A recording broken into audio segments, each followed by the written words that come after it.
and it's really amazing and also humbling. So this has been the culmination of about a decade of work, again with an amazing team that's grown from very small to now quite large, and seeing the technology validated, coming up from the concept all the way through with a very sort of operational focus to develop some technology that actually works in the real world right now. And to move on to build a full-scale aircraft that's going to change the way we move around the planet. It's awesome. Couldn't be happier.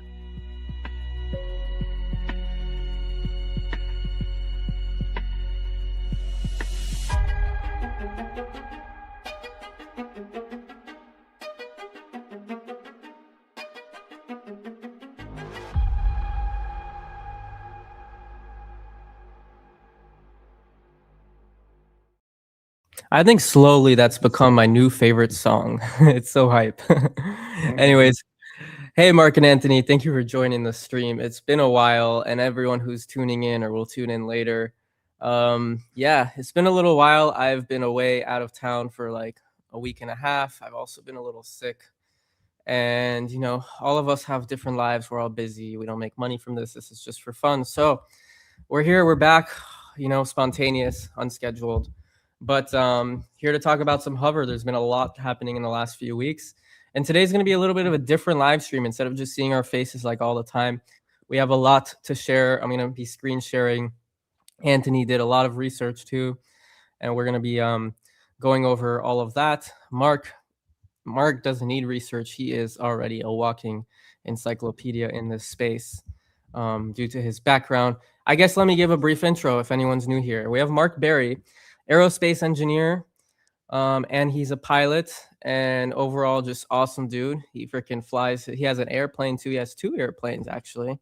And well, he flies like a freaking Top Gun Maverick with those airplanes. So pretty fun stuff. If anyone's from the FAA, that's not true.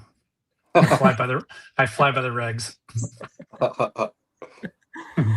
I don't know shit. I haven't been on the plane with him actually. I'm just spewing. So and Anthony here is as it says, HOVR super fan. He knows absolutely everything about HOVR, and always fun to have him on. So thank you boys for joining. And anyone in the comments, feel free to ask us any questions. We will be discussing, I think we're going to start with, I want to start with like a little bit of macro, like what is HOVR? You know, even though most people here know, let me share screen. I want to share this investor presentation that they've actually updated. So I don't know if anyone has seen it, but I think it's a great presentation, and I'm just going to run through it real quick just to give like, I don't know, just as an intro to give like the little overarching thesis, like what is HOVR? Why is this an awesome company? And something's going on. Why can't I scroll down? Already having some complications here. Wow, this is super weird. I think because I'm screen sharing, it's like just sharing. It's not scrolling. Okay, I know what I have to do. This is so annoying. All right, I need to screen share the whole thing. So here we are. This should work now. All right. Scrolling down. Wow. Something's problematic with my computer. No, it's not working. Wow. This is... Sorry, guys. Wow, this is really frustrating. Damn, I can't share this. All right, looks like we'll have to be sharing page by page or something. Maybe we'll go over the stuff you went over, Anthony. But what I just wanted to show is pretty much everything you guys know from their website, all their stats, why they're great. They have a lot of new things on there, but maybe I'll do a separate video on that. I don't know why it's not working right now. But anyways, we have a lot of different news to cover. Most people here already know HOVR. So Anthony, you want to start? What are you most excited about? What news do you want to go over first? And I'll pop open here. I woke up this morning and I had an epiphany. So what I did was I re-listened to the earnings call, and I wanted to, you know, the ultimate oracle is time. So I kind of subtracted what's already occurred. So I listened to the earnings call, and Brandon said they were in communication with the aerostructural organizations regarding the fuselage, because he said in fall, summer, we'll have the fuselage, the wings, the empennage, and the tail. Empennage is the back part of the airplane. Yes, I had to look that word up because I did not know what that meant. And so we already got the fuselage. We already got the wings. So then the empennage tail, that'll be announced at some point. In the earnings call, he said they're making really good progress with the flight controls, and those partnerships will be announced soon with whomever they're going to work with that on. And he said that they're making great progress with the vertical propulsion system, and they'll have technical updates on that soon. And then he said one other thing. Oh yeah, then he said in reference to I think Mark's question in the earnings call, he said that they'll be announcing which world-class battery cell manufacturer that they'll be working with. So I did that as a little deduction of like what has been announced since the earnings call, what has not been announced since the earnings call, and I made some other little notes we can go over. But that was the main thing I figured, the little bullet points of progress publicly stated thus far. Awesome. I actually just got it working now. I downloaded the PDF. That was the Sweet. problem. So I'll share that in a second. Let me get to this comment here. We are talking about hover, not Archer. I don't know what you mean by nothing on hover. There's actually a lot going on. It's very interesting. And to the contrary, Archer, we're less and less bullish on. In fact, slowly becoming more bearish. And, maybe Mark can speak more to that. But I will say one thing that Anthony pointed out that he said on the earnings call. Was it on the earnings call, I think? That Brandon said their aircraft might be the most aerodynamic aircraft in the whole VTOL space. And I don't think that's said lightly. If you look at Archer and Joby's aircrafts and almost any of them, they have a lot of drag. They're not that aerodynamic. They only travel very short distance. So, very, very bullish on hover for those reasons. And let's share right now a little bit about what's going on. So, hover. We have this beautiful looking aircraft. The unique, what's unique about it here, unique in the industry, is that the wings slide open to reveal the fans, as we all know. It says 14 fans, but now they're actually at 12 fans, which shows that they are able to do this more efficiently. Each fan is very capable, and that's also a lot of redundancies. Charges the battery system after takeoff and after landing. That is incredible. That is what allows it to fly so far and be so efficient that you're only using the battery for takeoff and landing in midair within 15 minutes. On the last call with Mr. Mac, actually on X Spaces, I didn't know that. That was new to me. He said like 15 minutes full battery recharge, which is pretty awesome because this thing is going to be flying more than that if it's flying like 500 miles. Right. And to add to that too, Matan, they could charge on the ground just with the engine running as well. So they don't have to be in flight. They could literally just be running the PT6 and running the generator to charge while on the ground. Yeah, good point. But I guess for emergencies and stuff, that's just like another level of redundancy that the other companies don't have. So performance, lower operating costs, much faster flight, and very long range. This is huge, these three. Versatility, multi-mission capability, right? It's not just an air taxi. It goes over it here. They got it for defense, military, right? Emergency medical evacuation, luxury business travel, disaster relief, cargo. They don't even mention on here, but cargo is another one. And honestly, this is just the beginning. The use cases can be even greater. Like I mentioned before, some private equity company did research. It's not public, but they announced that there's 60 different use cases for eVTOLs. 60 is crazy when we're only talking about like 4 or 5 all the time. So that's interesting. Scroll back down to the price per mile. Oh yeah, I was gonna get there. Yeah. Okay, good. Yeah. So multi-mission capability, 60 plus uses, vertical flight ops. What does that mean? Actually, I'm not too sure. Do you know, Mark? Vertical flight ops, like just operations. It's just short takeoff and landing. Oh, it can do conventional and it can do vertical. Like yeah. So they'll break it into three different regimes. You'll have a vertical where you just straight take off vertically and convert.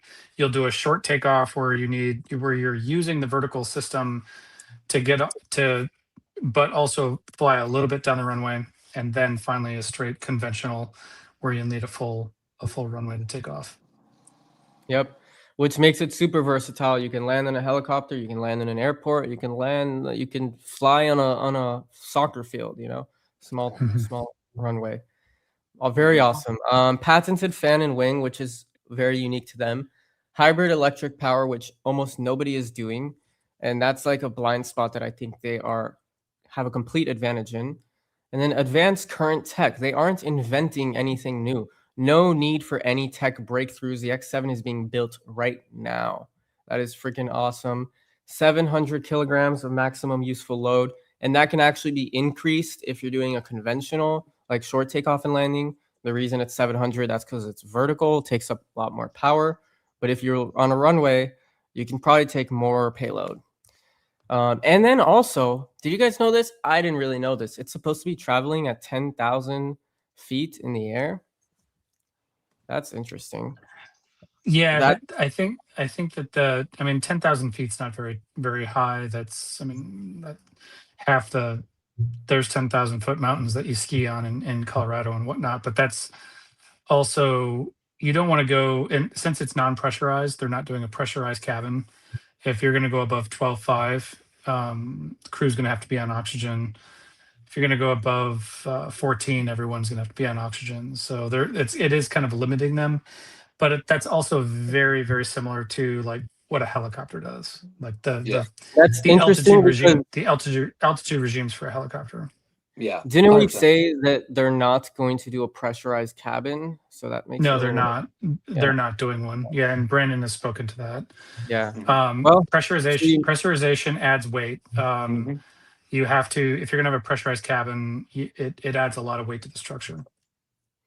The only downside to that, I think, is at least for the other ones, who cares? But for business luxury travel, man, your ears are going to be popping. That will not be fun. Well, they are, but your ears pop in an airliner too. What people don't recognize is when you get in an airliner, the airliner is pressurized to 8,000 feet. So when you go up to 30,000 feet, or 35, 40,000 feet, the pressurization for the airliner makes your body think you're actually at 8,000 feet. That's why you'll still feel when an airplane when you're in an airliner and it's descending or ascending, your ears still may pop, because you're not at sea level pressurization. Because to do that, the hull would have to be extremely strong and extremely heavy.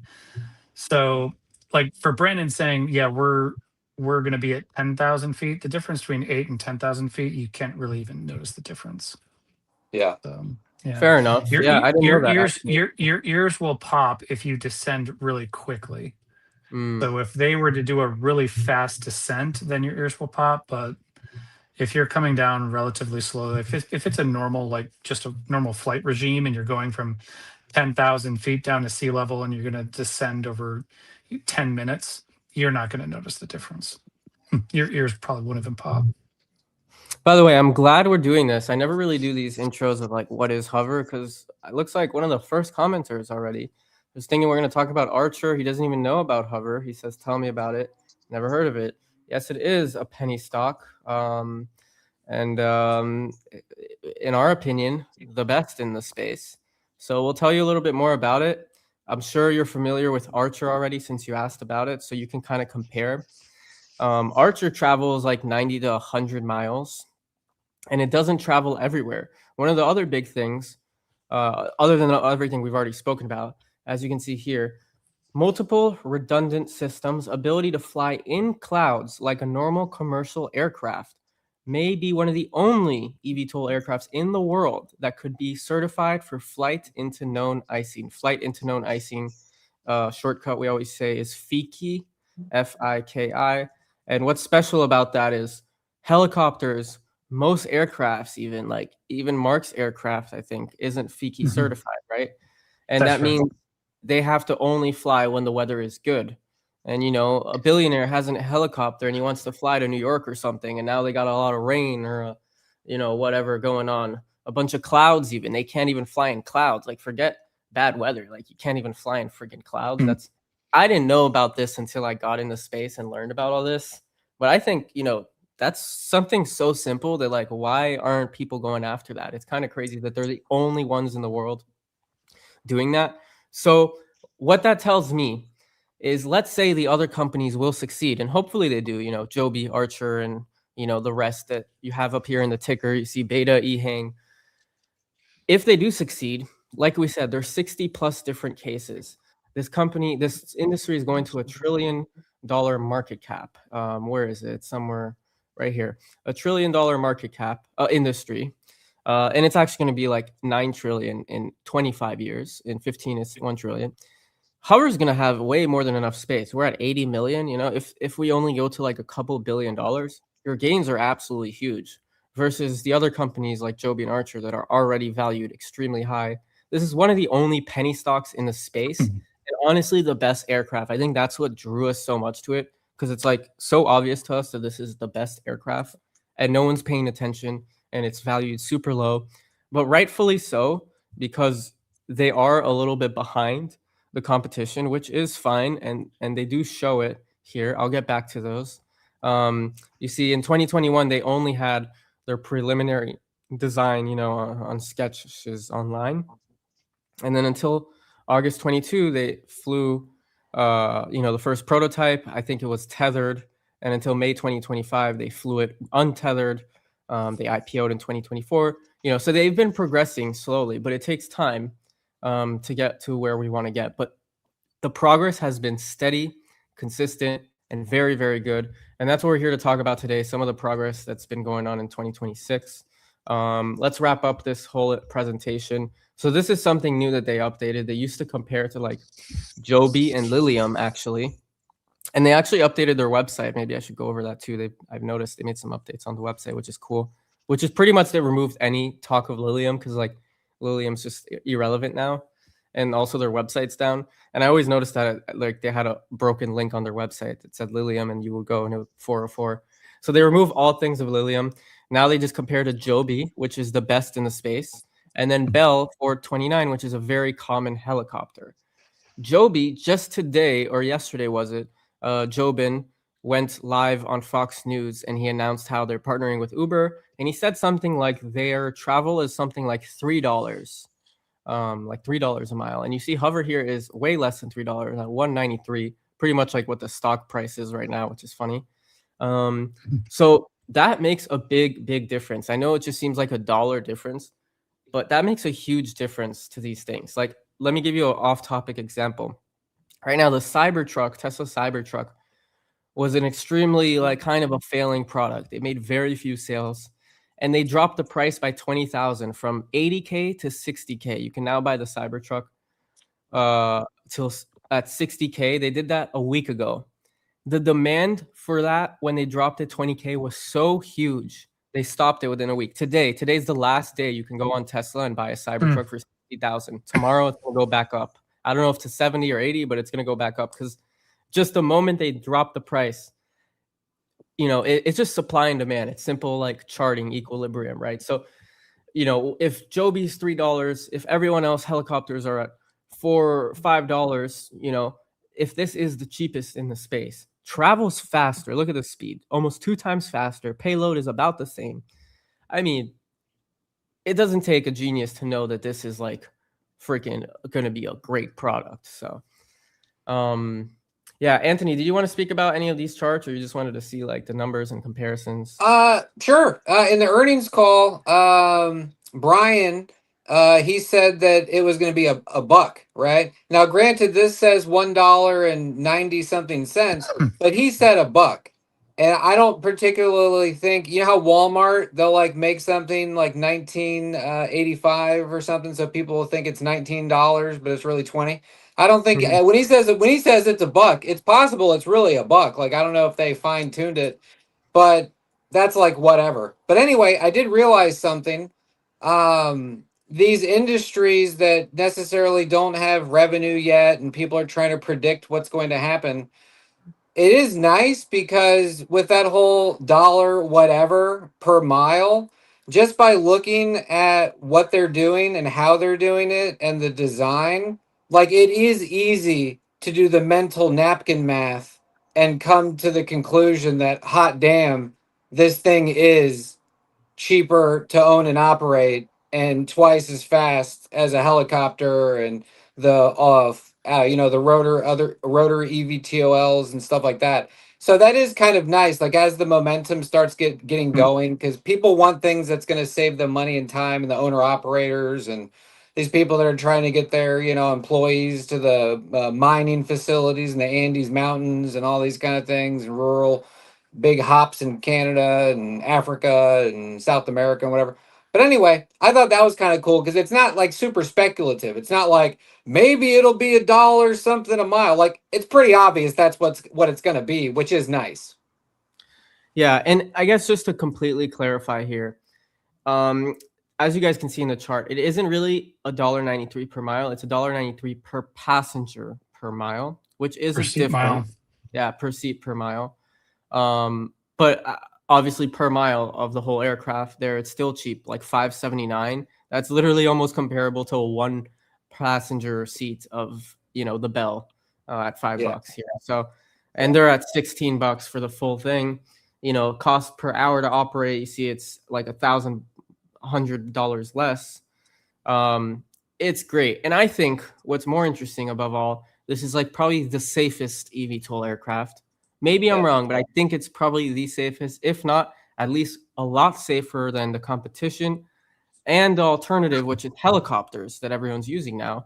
And rich people care about their safety, like especially billionaires. They freak out. Like look at Sam Altman. He has a freaking ginormous bunker in California in case the world goes to shit.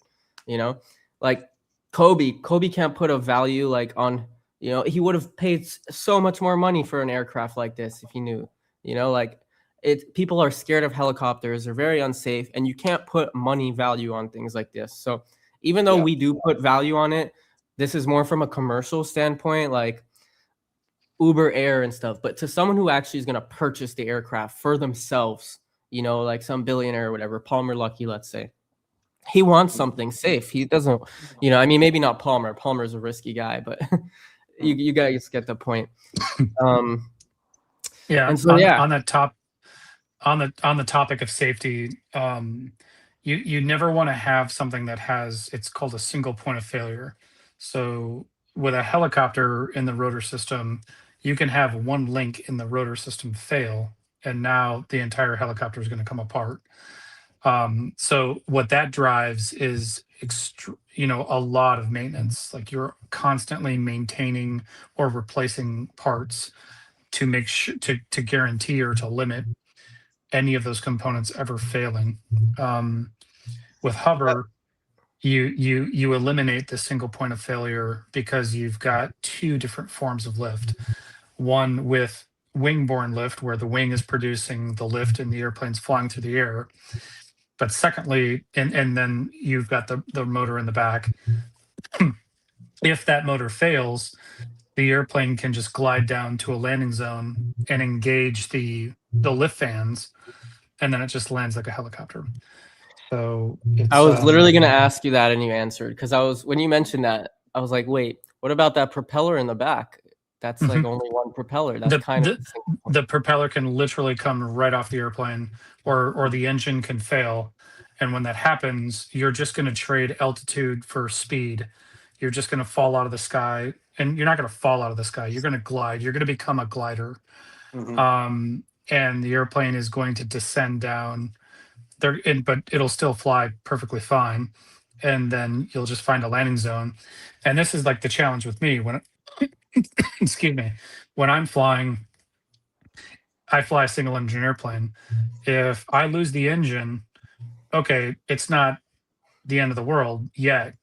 I now become a glider and I'm going to descend down, but my airplane stalls at like 65, say 60 knots. So that's going to be 66 miles an hour. That's the speed of hauling ass down the freeway or down a highway. Right. I pretty much need to find a landing zone at that speed. And if I'm in the It middle of stays, nowhere. it stays at that speed. It doesn't slow down.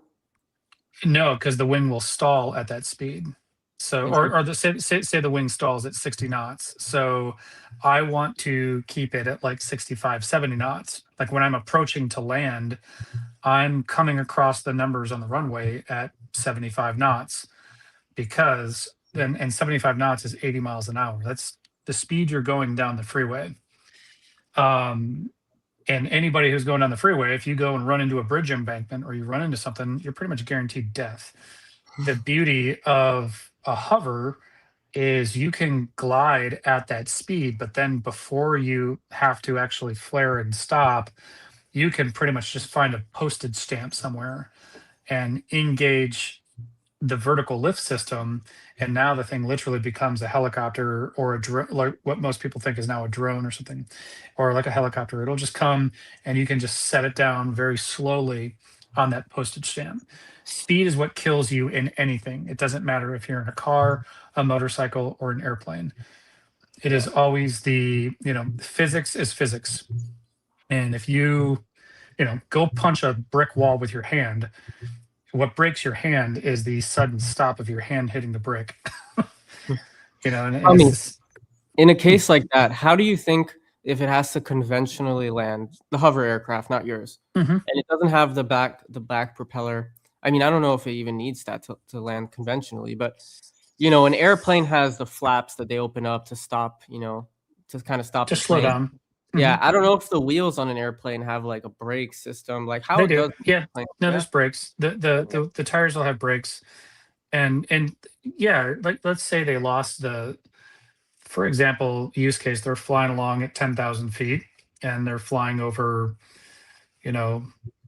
just they're flying over an airport, any airport that's 4,000 to 5,000 feet long, and that's fairly small. That's pretty much your standard municipal airport will be 4 to 5,000 feet long. If you can make that airport, you could just literally glide down to the airport. And I would expect, honestly, nowadays airplanes have what's called auto land. You can go buy an airplane now today, a newer airplane like from Piper, and you can, if you get in a situation where like you don't feel comfortable, even as a general aviation pilot, you just hit a button on the autopilot and it'll automatically link to the GPS. It'll create the best route to a runway, and the autopilot will fly you down to the runway. So this type of technology could still be like on a hover as well, where it could theoretically, you could lose the aft motor, which is an extremely reliable motor. Mhm. I'll add that. But you could lose the propulsor and still glide down and land conventionally, or you can you could literally engage the lift system and land in a farmer's field, So everything you're saying, a little or bit you more could math. land on top of a building for all we care. Like it Yeah, doesn't really matter. that's true. Like How I don't know pilot training. You're obviously a pilot. How easy would it be for a pilot to just learn and fly this thing? Because it's obviously they need to know some certain things. It's very different, probably than a regular aircraft or even a helicopter, of course. Mhm. They have to close and open the wings. They have to know when to do it. They have to know like, the reserve battery and, everything to be in maximum safety pretty much. Mhm. I You know they will. have simulations and Brandon said even kids are able to fly it on the simulations. Mhm. Is it You- really that easy, you think? you'll be surprised, especially since if the airplane has somewhat fly-by-wire capabilities where you're pretty much just asking the computer to do what you want it to do, and the airplane takes care of it for you. Mm, It's like for example, modern fighter jets like an F-16, and an F-16 isn't a modern fighter jet anymore. It was developed in the 70s. That was a fly-by-wire airplane where pretty much the stick didn't move. It was just a potentiometer. It would just measure the forces in your hand. And this was developed in the 70s. So that was 50 years ago. And pretty much you would tell the computer, I want to go up, I want to roll, I want to pitch. hmm. And then the computer would do all of the computations for you. And that's pretty much what modern airplanes are now today as well. So to answer your question in terms of training, you will most likely have to have a type rating to fly the airplane. But a type rating is just specific training that Hover will develop. Like, Joby's going through the same thing. Joby talks about they have simulators, they've got pilots coming in, pilot training programs. That's all part of just the whole aerospace ecosystem. When a new airplane comes to market, the manufacturer has a training program. So it'll just be different ConOps, like operational, like there will be different features to the airplane to engage or disengage the vertical system, how it transfers. But it's not like a 1960s Harrier where you're turning levers and you have to turn the lever. It's probably going to be more like, okay, we're taking off vertically, and then you're going to flip a switch, and the computer will be like, okay, now transition to normal flight, and it'll all happen automatically for you. Go fly a drone, right? Like drones are unbelievably unstable, but with the systems, or with the sensors just within a tiny drone that you can get for $100, or probably even less than that, all those sensors fly the drone for you and are, pretty much you're just giving a command, and then the drone does it for you and the computer does it for you. Okay, very interesting. I think it's cool that I didn't know, like, I knew they're not doing autopilot, but from what you explained, they basically have like an assisted autopilot. Oh, they'll have an autopilot. I mean, In the long it's run. not going to be autonomous, but there will definitely be an autopilot. That makes sense. Yeah, any airplane nowadays has typically a very advanced autopilot that will, for the most part, when you're flying an approach, it'll bring you right down to the runway, and you just disconnect and land. You know what's really funny? Yeah, get to the comments real quick. Mumble says Arabs like Archer. Yeah, I don't know what that's about. That's kind of funny.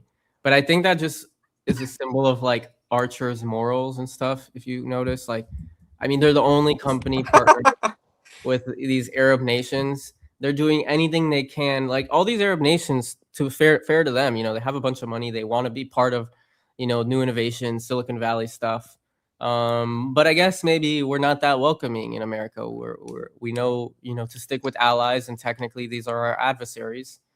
So the fact that they're partnering with them shows like a little bit like, why can't you work with people here and get funds here? Like, why do you have to start there? Well, to that point, I mean, the UAE, Dubai, and the Arab Emirates and whatnot, where we are forming, where Joby and Archer are really forming these partnerships, those countries realized probably 20 years ago that they're running out of oil. And that is why now they are modernizing their societies drastically to where, like, go to the UAE. It's unbelievable in terms of their tech and what they're trying to implement. They literally want to become like, the center of the Middle East and the focal point. And this is why they want to be a first mover in this space. And they have a lot, like you said, they have a lot of money, so they want to showcase their society that they're not riding camels and just hanging out as Bedouins in the freaking desert anymore. They're an unbelievably advanced society. That is a good point, and I think that makes like a lot of sense. Like basically, they do things from like a standpoint of like, we want to be known as like the best nation in the world, and they care more about that than ROI, right? Like here in New York or Manhattan or whatever, someone who builds a building like Trump, they care about the ROI. They want to know how much it's going to cost, how much they're going to get each tenant in and whatnot. There, they don't care. They built a Burj Khalifa and it's losing money. They're building the freaking line. There's no way that's going to be profitable. Like all their crazy projects. There's a ski resort in the Middle East. You can go downhill skiing in the Middle East if you want. Virginia, yeah, it hasn't opened yet, but it's gonna be freaking epic. Oh man, I always thought the reason go there. I really want to go there, but I don't want to be around everyone with hijabs and stuff. Like, come on, show faces. Yeah, I don't know a ton about Archer, but I always thought the reason they went to the UAE was because the weather was good for the batteries, and they could get the birds up in the sky and get some monetary things coming in well before any FAA certification and stuff like that. I always kind of figured that was the short and skinny of it. I mean, they're going to the Middle East because the Middle East is showing the biggest interest. So Yeah. you know, Yeah. which Joel, is fine. welcome back to the stream. 80 million market cap. Always forget how much room for growth there is at these prices. We totally agree with you. Yes, Yep. Mumble, you should totally give it a shot. Do your own research. You never know what can happen, but we really believe in this. And if you like Archer, I think you'll like HOVR way more. So you should take a look.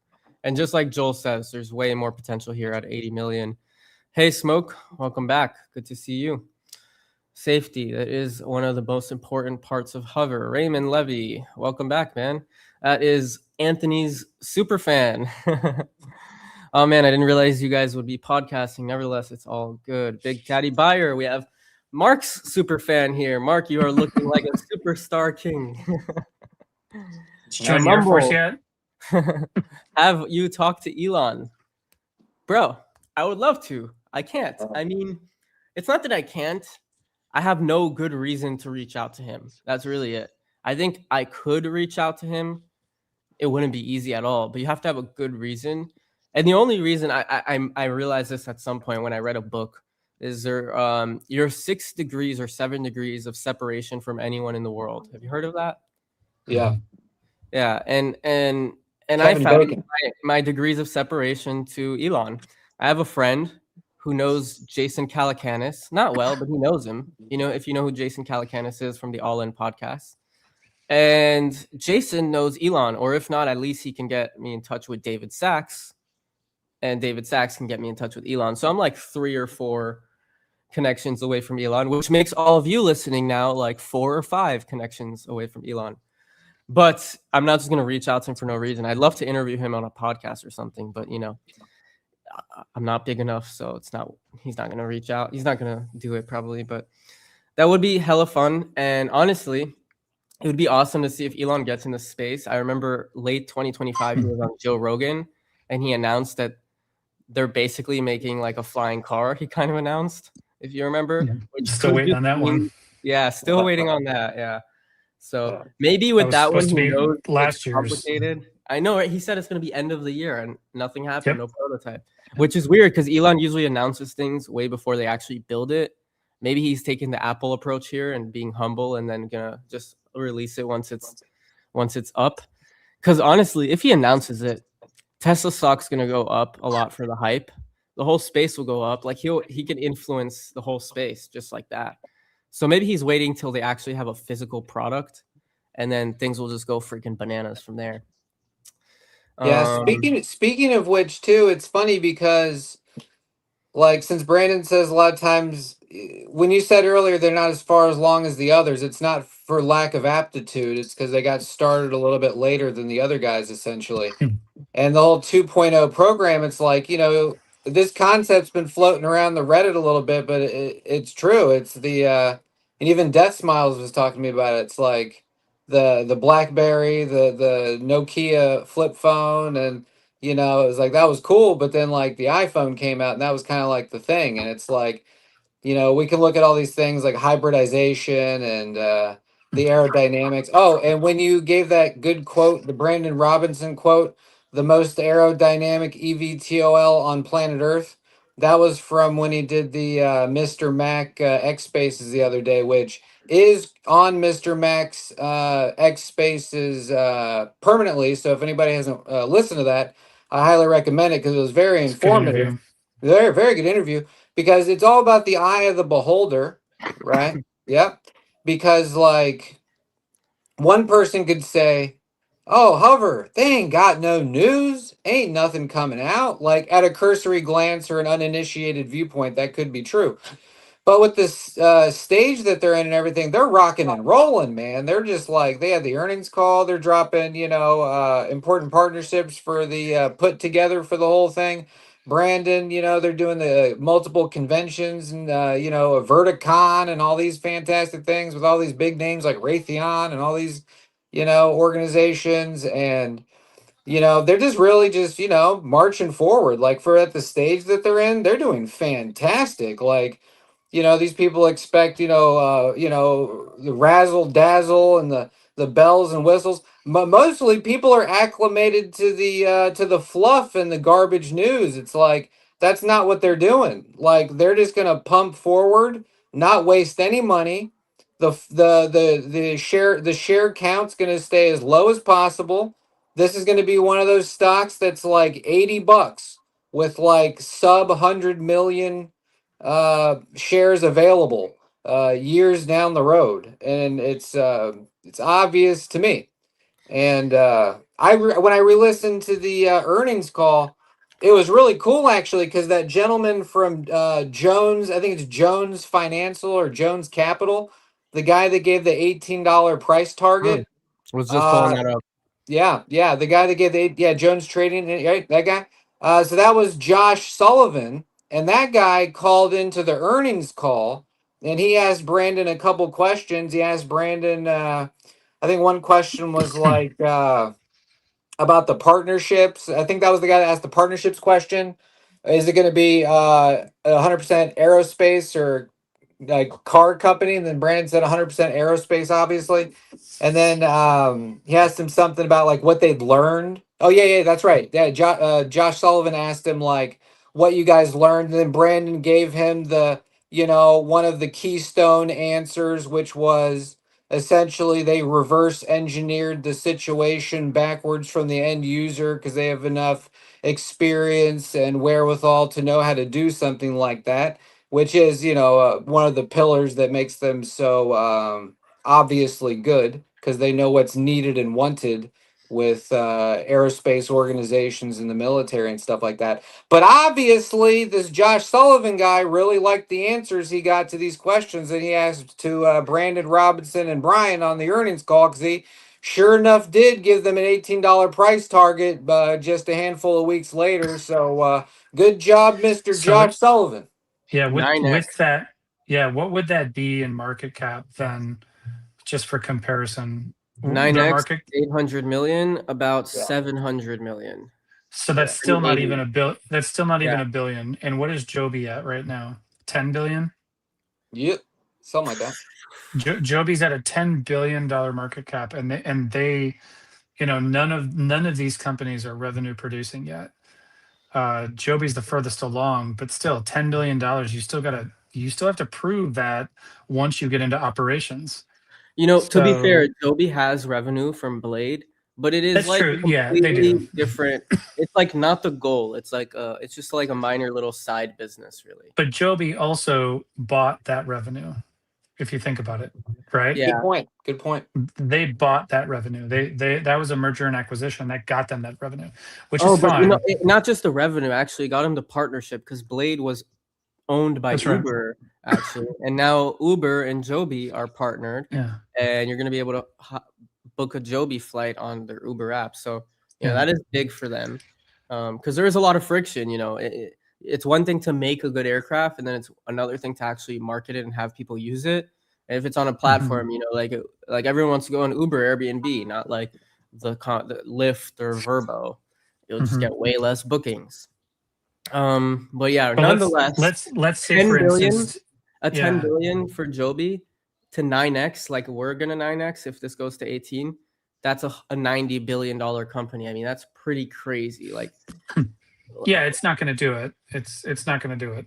yeah, $90 billion companies are companies that really like touch the world in some ways. Like I always think of Waste Management because they're $100 billion company, but like waste management is everywhere. I don't know if it's just in the US, but like it affects people's lives. People use it. It's actually something, to be $100 billion company, you have to have a legit product that everyone's using. It can't just be speculation. And right now we're at 10 billion based off speculation, which is absolute madness. $18 in 15 years, Mumblewick says. No. In 15 years, the industry is going to 1 trillion. If we're only at 18 in 15 years, first of all, not bad. But not bad.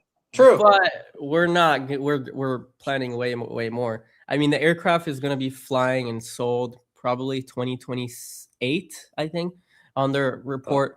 they're going to be certified, it says, on 2028. Right now, 2026, they're building the full scale. 2027, they're going to go through certification with Canada and then US through bilateral agreements. And then once they're certified, it's all uphill from there. And maybe I should pop open back who their partners are. Also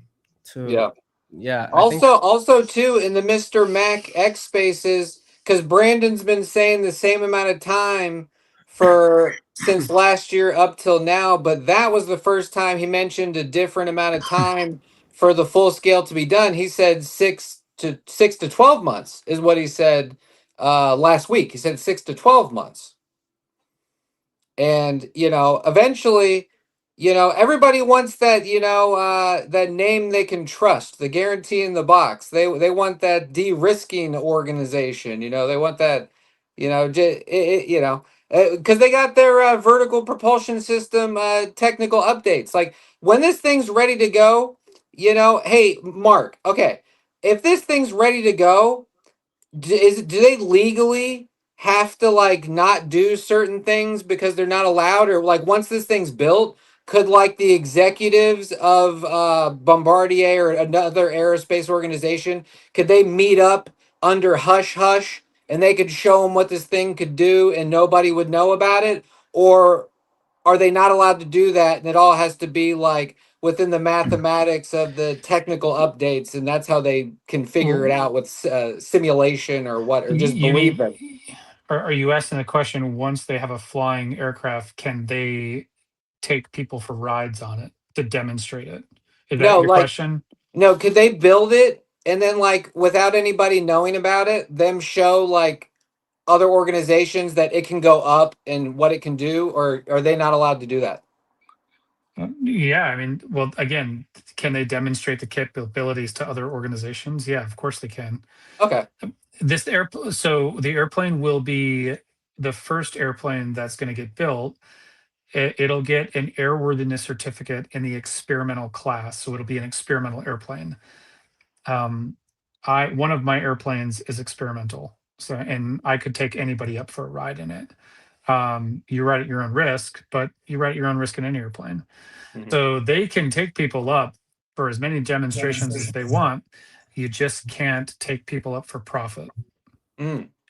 So theoretically, but what's interesting is you can do like in the experimental class is interesting. You can actually do things not for profit. Like I could fly somebody for medical purposes. If someone needed to get somewhere, I can fly them for medical purposes, and then they just share the cost of the flight. So in that, legally, you can demonstrate, and you can take people for rides if you wanted to.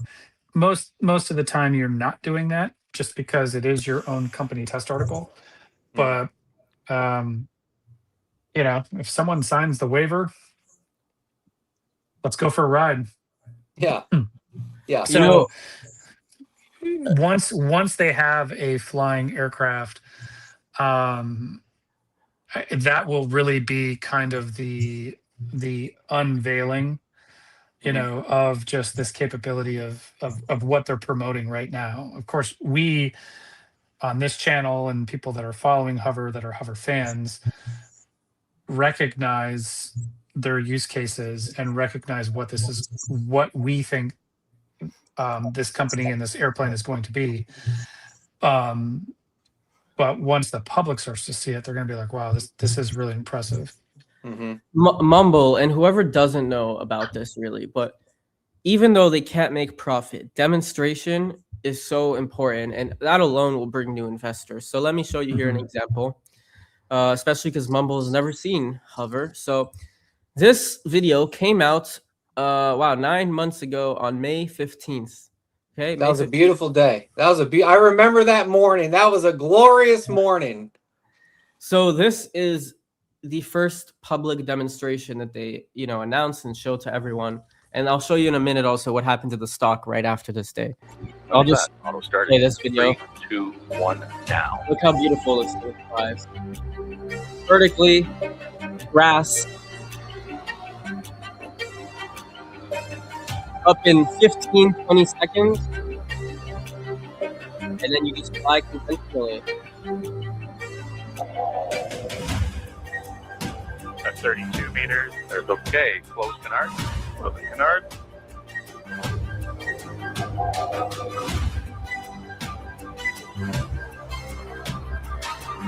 Close main wing. Closing main. Look at those fans closing. Now it's just a regular aircraft.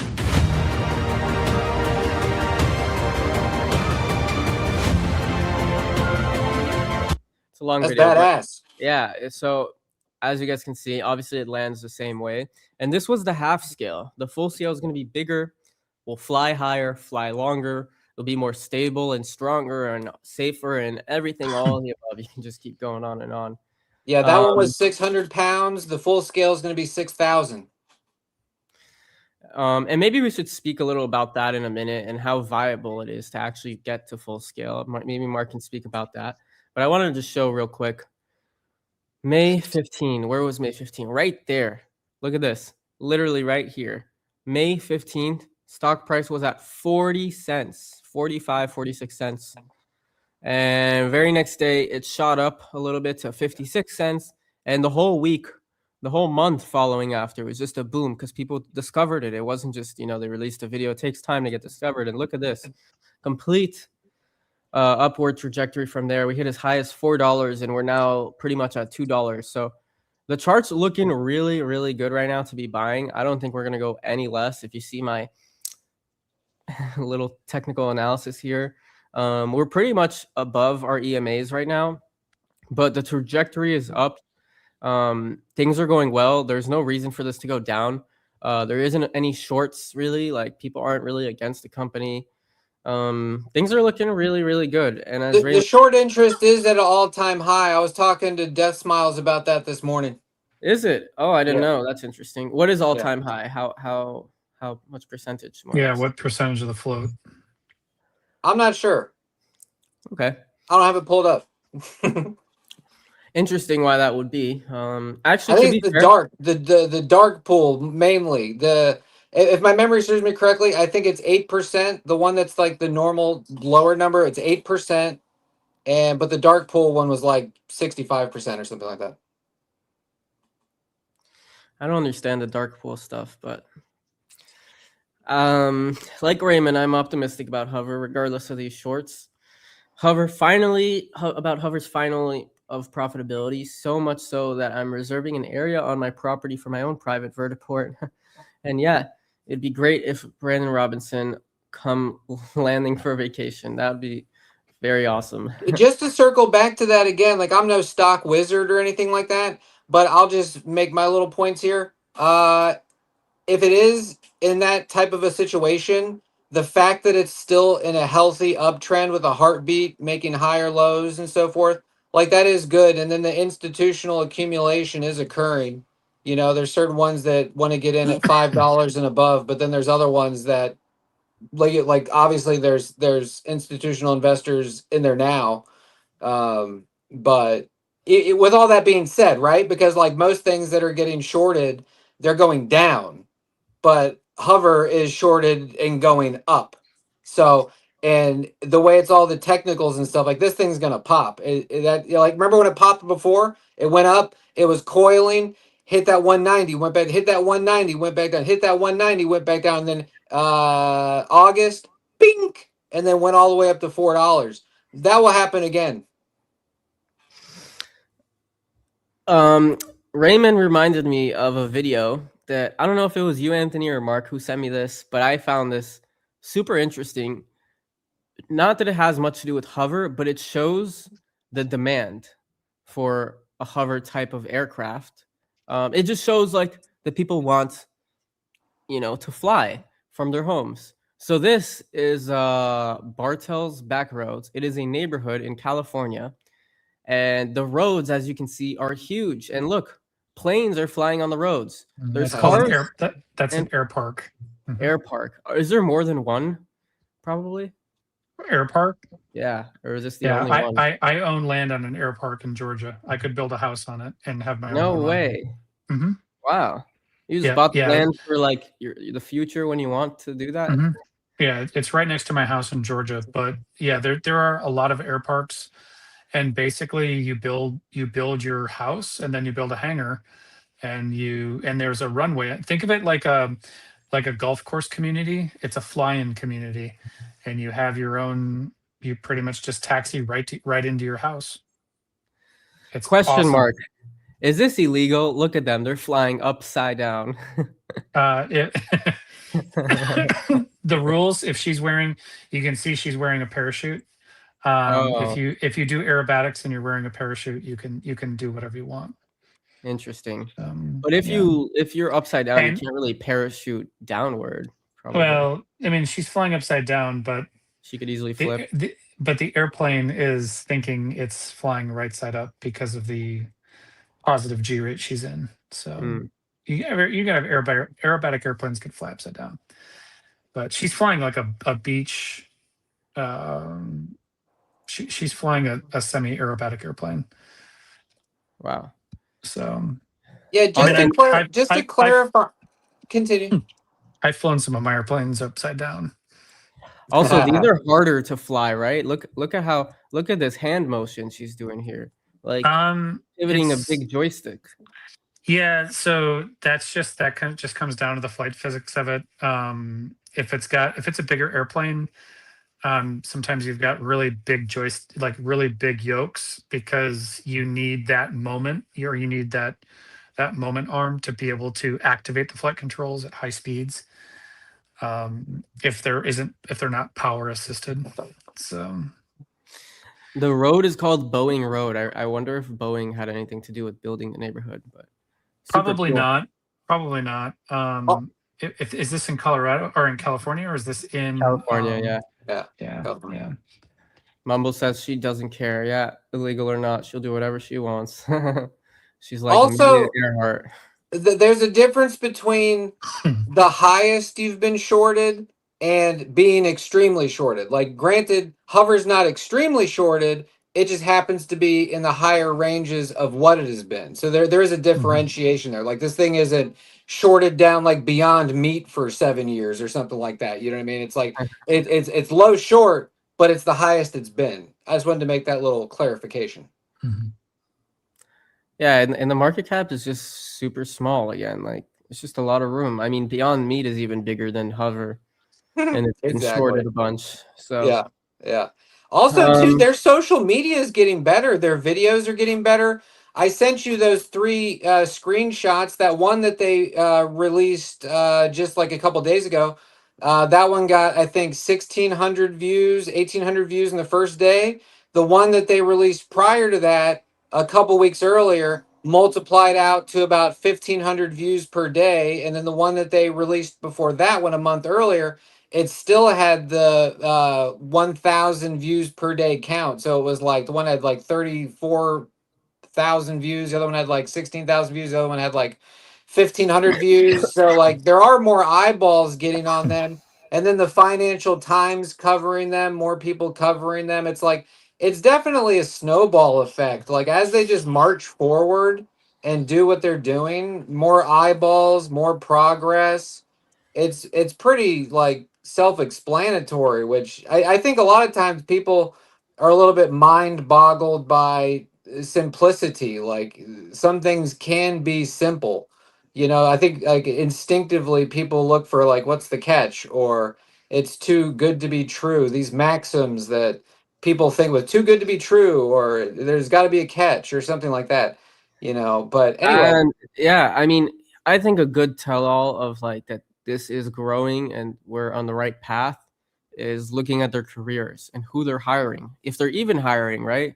You know, if you probably went on Lilium's website toward the end, they probably had no jobs to be hiring, because they're dying.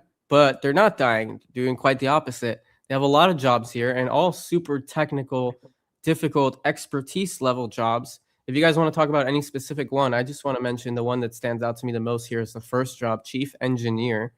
They're looking for a chief engineer and an engineering expert. They're looking to essentially they're already experts. They're engineers, they're pilots, you know, the founding team and everyone they have is already very good at this. And this just tells me they want people better than them. You always want to be the dumbest person in the room. And right now they probably realize, okay, we know it all, but maybe we need someone very, very like, at a much higher level. And I don't know exactly what these positions will help them in, because it seems to me like, they pretty much got the whole design and everything ready. Like, they just need to manufacture and build the big scale. But I guess it's not that simple. There's a lot we don't know, and I don't know what I don't know. There's a little bit more that goes into it. Yeah. You want to speak a little about some of this? I mean, what they're going to need are people that understand certification and certification basis. Typically, a chief engineer is someone who's highly technical in all of the different realms. The chief engineer is typically the chief engineer and the program manager are the end all decision makers of the design of the aircraft. So if if the different disciplines have arguments, the final decision comes down to the chief engineer. But also that chief engineer needs to guide all of the other design disciplines to the end goal, which is to get the airplane certified. Because without certification, it can't be. You need to. You have two customers. You have the end customer who's going to be buying the airplane, but before that, your first customer is who you're certifying it to. So, the Canadian Certification Authority and the FAA are a lot of times your first customer, because you have to have a very good relationship with them and make sure that they're going to accept what you are designing. To add to that, HOVR has the best partnership with Certification Canada. They're like number one in like Mark just said, you need to have like good relations with them. They have the best relations, and they're like probably first in line to get certified in Canada, which is a big win for us. Yeah, Brandon has spoken to that is an advantage that they have, is that Brandon being their CEO. The advantage that they have over these other aircraft companies is right now in the United States, you have probably 8 to 9 different aircraft companies all trying to go through a certification program. Joby, Archer, Beta, blah, blah, blah, blah, blah. And there are only so many resources within the federal government that understand certification. So those resources are getting tapped out by this flood of different companies coming through saying, hey, we want to certify our airplanes. So when you submit a document, a test plan or a certification plan, it needs to get approved by the government, by the FAA. Well, if there are 4 other cert plans that need to get approved, then you basically get in line. And to Brandon's point that he's made multiple times, since they're certifying in Canada, they're pretty much the first in line. And also to add to that, to anyone who doesn't know much about Canada's aerospace, they are, probably people here in Canada, they're like, not many people there. Who's going to buy it? First of all, there's a lot of rich people there. And they are very, very good in aerospace. A lot of, helicopters, planes came out of Canada. I think Bombardier, right? Mm-hmm. I don't know what other companies maybe you guys can name, but yeah, Canada's very elite in this aerospace industry. Canada has a long history of successful aerospace programs. And also, like we said, FICI, they're going to be the only ones who are FICI certified. So like if you want to fly in Toronto or wherever in Canada, it's going to be like the only aircraft. And that also plays into like in the US, right? In New York and other places in the north, like Joby and Archer are really just going after like the Sun Belt, which is pretty much like the lower half of the US. Because they just can't fly in this upper half. And it only starts there. We have here someone from Naples, Italy. Welcome. Malsano, man, welcome to the stream. So yeah, this can, I don't know about Italy, but in other cold places in Europe, this can definitely be sold and used. Even Italy, all the little islands, they have a bunch of little islands in Italy. Yeah. And Naples is beautiful. There's a lot of places to go there and like land, and I don't know. I don't think there's an airport in Naples. Maybe I'm wrong, but at least not. I'm sure there is. Yeah, probably a small one. You're right. Yeah, Actually, I Yeah. didn't realize Mark taught us there's airports everywhere. It's insane. He did. He did. Yeah. They don't even need an airport. They just need a basketball court or a parking lot or something. You know what I mean? They don't even need that. To give you guys a little reference, in the US, there's about 5,000 airports. Only like 30 of them are actually like used, are like commercial airports where big Boeings and Airbuses fly in, just major airport hubs basically. So like 99% of the airports are not even really barely used. They're just for small regional aircrafts. Yep, like that's like what I'm the one flying Mark into. has. Yeah. Yeah. Hey, Matan. And also to add, it is super quick and easy. Like going to the airport sucks. Anyone who's ever flown knows it's terrible. You got to go 3 hours before, go through security, go through all this extra stuff, and then wait on the aircraft. And there's always delays. Always a pilot needs to go to sleep all of a sudden, or some weather complications, especially in JFK. They're the absolute worst. I hate going to JFK. So yeah, these other minor airports are awesome. Sorry, Anthony, cut you off. Oh, do you have that X post I sent you that Kelly put up? It was really good. It was like, it's good because just like Mark was saying, like this is a $500 million company currently. Like this idea, it should be that way. Like if some household name came out and said they're doing exactly what HOVR's doing, it had that guarantee in a box. And then they were like, "Oh my God, $500 million company guaranteed, right?" And it's like, even with their financials, the money they raise and everything, and running lean, it's like it's a really good post. Yeah, I pulled it up here. It's kind of a lot to read if you want to go over some of it. I'll just get to real quick this comment. Capri Island is off the coast of Naples, full of millionaires. And you know what? Millionaires don't care about paying a few extra bucks if they're saving time. If instead, they take a helicopter, which is also more expensive already, and they get there at 2 times less the speed. They value time a lot. They value time more than money when you get to a certain level in life. And, you can just ask any rich person, so, and safety above all, they value safety. So for many reasons, it's looking real good for HOVR. Anthony, do you want to read this? Should I read it? Sure. You want to skip to So, certain parts? Go ahead. we all know HOVR made it to $4 there for a moment of glory. But it says here fair value of HOVR today, $3.50 to $5 per share. This is the range the stock would trade at right now if the market were correctly pricing it with its milestones, its cash position, its institutional ownership, and its risk profile relative to aerospace peers. It is not a future projection, it is the current fair value based on fundamentals already in place, right? And then it's on X. She goes over like the financial profile is healthy, not distressed, positive net cash flow in 4 of the last 5 quarters, cash balance rising to $24 million, operating burn 9 to 4 million, strong financial inflows every quarter, right? That's not how $1.88 stock behaves. Pre-certification aerospace OEM with this profile normally trades at 2 to 3x higher. Facts. Good job, Kelly.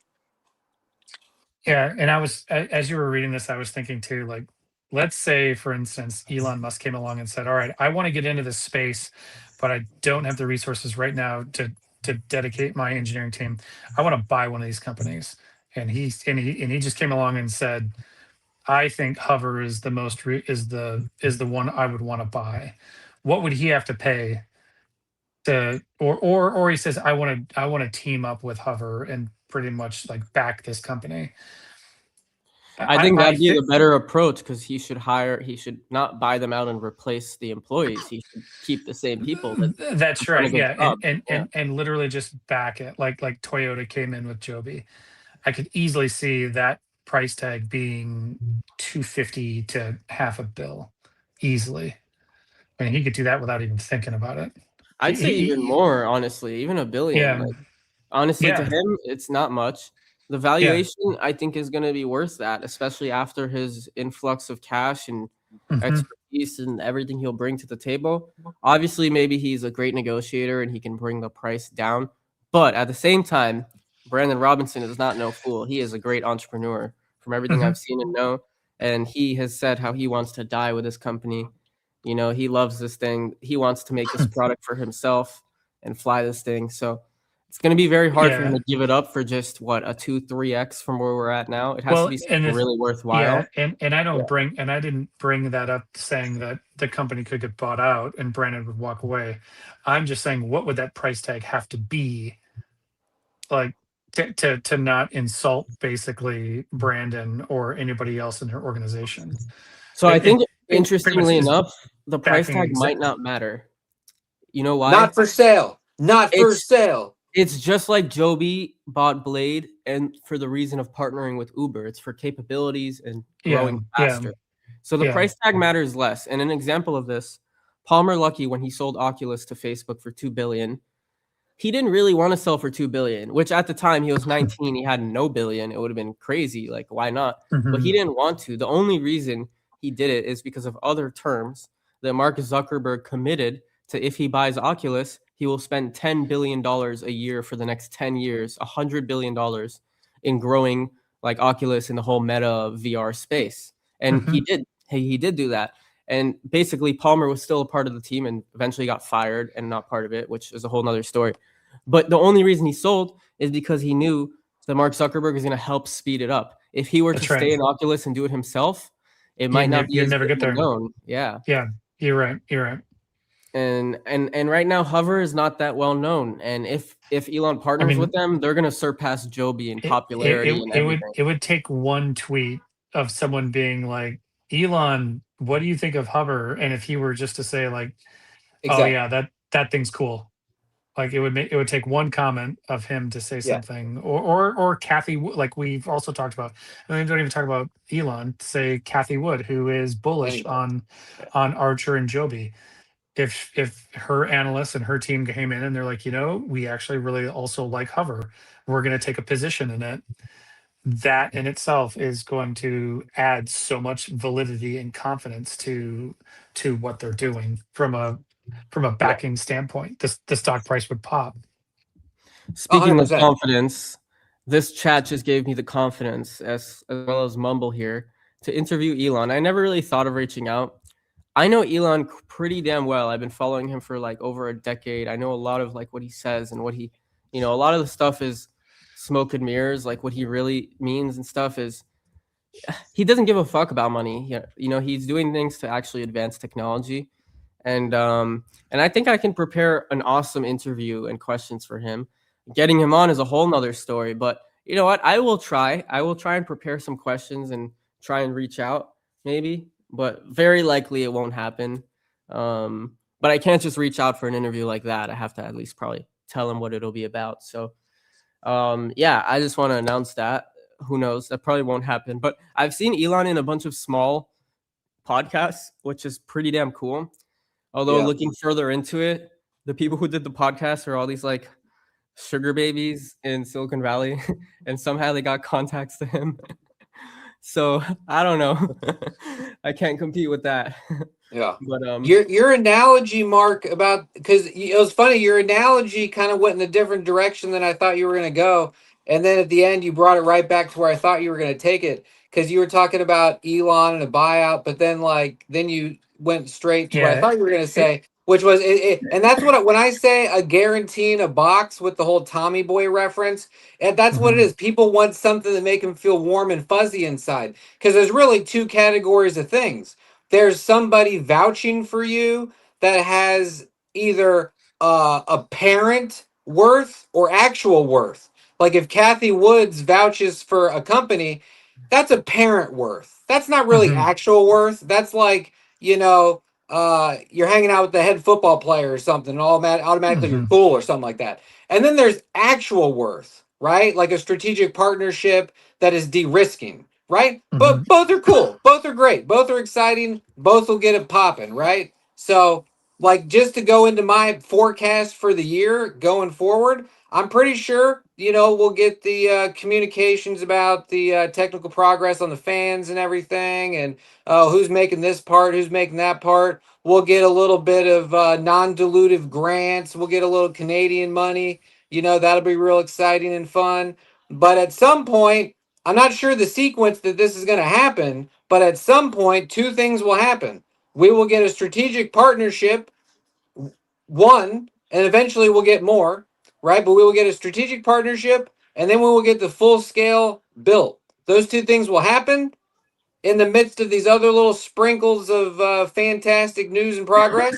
I don't know the sequence. I don't know if it's going to go strategic partnership, full build, or if we're going full build, strategic partnership. I don't really care.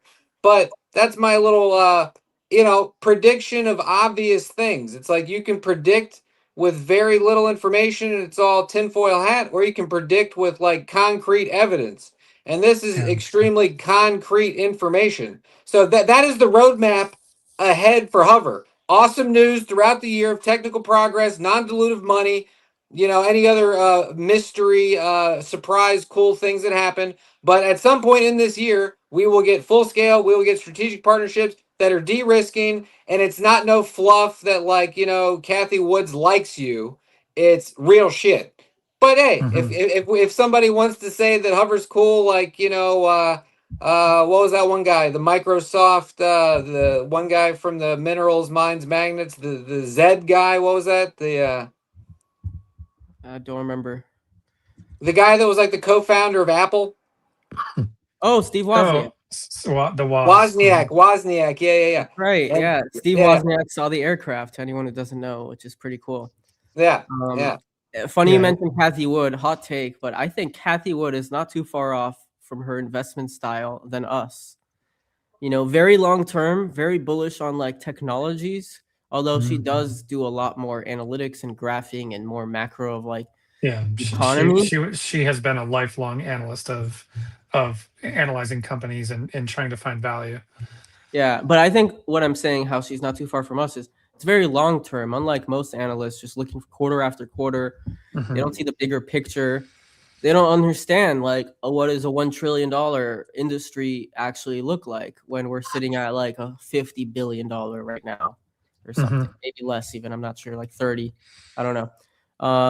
But yeah, Raymond Levy says anyone that has an innate ability in regards having a sort of natural aptitude about understanding and comprehensive analysis of the physics of aerodynamics for safety will appreciate HOVR's eVTOL. You know what? There you go, Raymond. Yeah. And I think Mark knows. Yeah. Mark. Raymond. I think Raymond's probably an engineer. I just thought of something too. I never thought of it before, but one piece of concrete evidence that gives credence to Brandon Robinson communicating they're going to be very thoughtful of the shareholders and not dilute this thing to death. In the mindset of we all agree that these companies can control their stock prices to a market degree.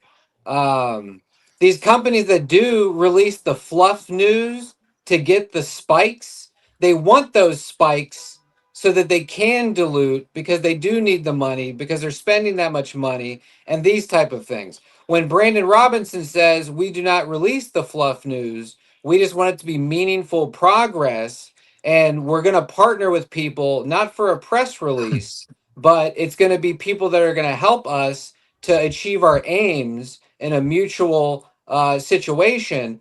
If you just listen to that and understand the truth in that, there's no intent here of spiking it to dilute, rinse, and repeat. This is just going to be meaningful news, forward progress, stomping the line forward, down the road, circa 100 million float, multiple billions market cap. So to anyone who hasn't heard Brandon Robinson talk, like Anthony's been mentioning on the earnings call, and even earlier, 4 days ago, he was on Mr. Mac's live spaces. Mr. Mac doesn't know me, but shout out to him for bringing Brandon on. That's pretty awesome. And Mumble, I may have not interviewed Elon, but I have interviewed Brandon Robinson 3 times. So those are pretty good interviews. Feel free to check that out in my channel. And I've actually interviewed a little bit of other CEOs. But Brandon's the most fun and the best podcast that we really enjoy. And it's just the beginning, actually. We're planning possibly to fly to their headquarters and meet him in person and check out the aircraft and maybe fly the simulator. TBD when that's going to happen. No solidified date. Honestly, it's probably pretty cold up in Canada right now, so I want to go more in the summer. But I live in Miami, so I'm not used to the cold, guys. But yeah, Corrupt Dad, thanks for joining the stream, bro. This is our 1-800-Flowers short squeeze big bear. Analyst. Big Analyst. What happened with 1-800-Flowers? Did it pop? We need to do another live with him and see, man. No, it didn't pop yet. In fact, it went down like a few cents. There's a lot of criminal activity going on. The bad guys don't like to lose. Okay. It's funny. I actually, on Valentine's Day, I was just thinking like, oh, flower time. Like, let me try and call 1-800-Flowers and see what it's like. And then I also did a text to see, because I'm like, this young generation hates calling. They don't do phone calls. So I saw their text message. They have like a really cool system. And yeah, I just want to mention the product, the company's doing well. They have something's shady. Something's going on there. And yeah, very interesting if you guys want to check out that live. We should do more about that because I only have one video and it's all over the place. And we don't even know really the bullish thesis on this company yet. But it's very interesting to say the least. And Corrupt Dad is so bullish on it. He has 100% of his portfolio on there. So that speaks a lot. But bumping it up. Not sure what that means. Okay. Yeah, in May 2025, Ondus, the drone company, defense company type thing, it was 88 cents in May 2025, 88 cents.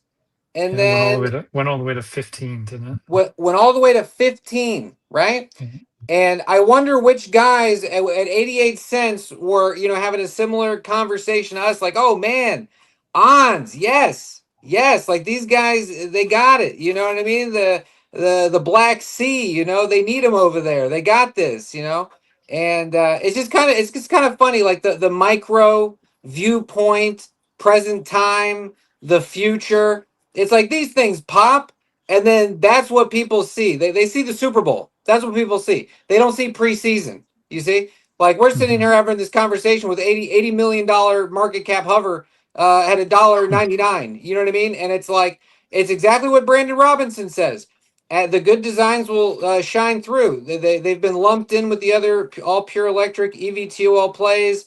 But once people see the direction that they're going, because they're not getting a vehicle strategic partnership, they're getting an aerospace strategic partnership.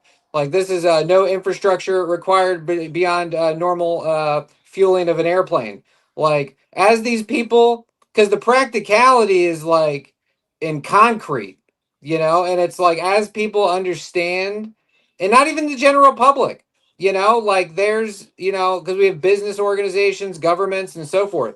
Like, these people, that's usually how it goes. Like nothing's bullish, nothing gets value unless governments and large organizations get in. Retail, you know what I mean? Look so at Palantir. It's like Palantir started with only government contracts. They were valued at like 10 billion. As soon as they commercialized to companies, now they're at like freaking 200, 300 billion, which is crazy. But still, they did start with that. You have to start somewhere. Totally agree. Kind of lost my train of thought. I had some other even look at the quantum stocks. The quantum stocks were like 70 cents, 80 cents. Then they went to $25 in like, months, right? And it's like, look at that. That's speculative out into the future, and that sounds really cool. But the funny thing with Hover is the speculation on it is like these very funny practical things. It's like they're all very practical. It's not like cracking a code. Like if you look at the fact that they're using just known technology, the only thing they got to do that's unique is get up. Yeah, is get up, keeping the batteries cool enough to do it with the batteries light. That's all they got to do. That's the only unique thing they got to do is get up. That's it. You reminded me now, like what I really like about them also is it's so easy to understand. Everyone's flown. Everyone understands sort of, not really, but sort of that, it can be dangerous and that there could be better alternatives, I guess. maybe they don't know that there could be better alternatives, but once you see HOVR, it's pretty obvious what the product is compared to, versus something like Quantum and, even 1-800-Flowers. Pretty damn hard to understand the thesis on those things. Like, I don't know. This is just very straightforward, and I like it for those reasons as well. Corrupt Dad, by this way, said about 1-800-Flowers that no, we was robbed. We got to get back on another live stream, and you got to tell us why we were robbed. What's that about? Yep. Yeah. Criminals. Mark B is I only play engineer, but oh my god, but I'm not. But I do appreciate your mind in regards to the aforementioned. Appreciate that. Raymond, maybe you're not, but I guess you research a lot in the space, so it's awesome. I'm not an engineer, but ever since I got into space, I learned so much more that like probably most of the general public doesn't know about aerospace. Like Mark has taught me so much. It's been really, really awesome. 22 people live here. Damn, we're an hour and a half in. Engineering is just a cumulative thing. By the way, guys, you just keep learning and learning. Yeah, yeah, that's true. And that just like the space, the aircrafts get better and better as everyone keeps learning. Yeah. I was gonna screen share this as well. You sent Anthony. Speaking of growth and some upcoming things, they just announced yesterday upcoming events that they have. So maybe we can briefly go over this. They have guys. I do need to bug out, so I'm gonna get going. But it was good jamming with you guys. No, you know what? Thanks everyone for. We'll all get going. Let's wrap up. I'm a little sick. Are you sure? Yeah. They got a whole slew of events coming up. The highlight looks like Verticon. Raytheon's going to be there, Boeing, everybody. They're going to be chinning with the defense elites and the aerospace elites at Verticon. Yeah. Horizon Verticon's Aircraft. It's in Atlanta. You should go, Matan.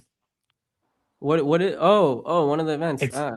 It's March 9th in Atlanta. You should just go to it.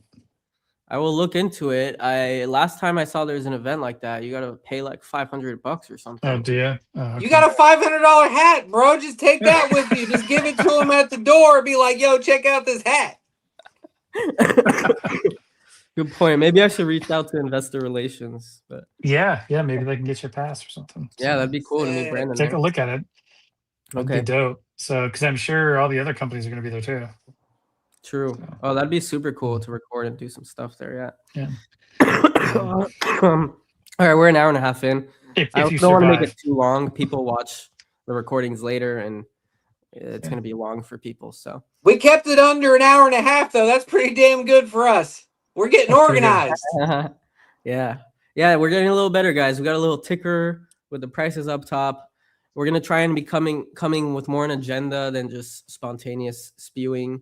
There we go. Anthony's got some notes. We got a lot of things that we screen shared. So, we'll try and prepare for these better and have them, have better live streams for you all.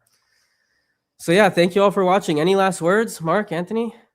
Mark Anthony, that's so funny, by the way. Whoever doesn't know, it's gonna be an exciting year. A lot to look forward to. Hell yeah.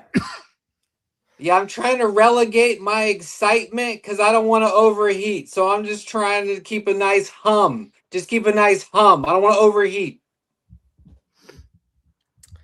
Awesome.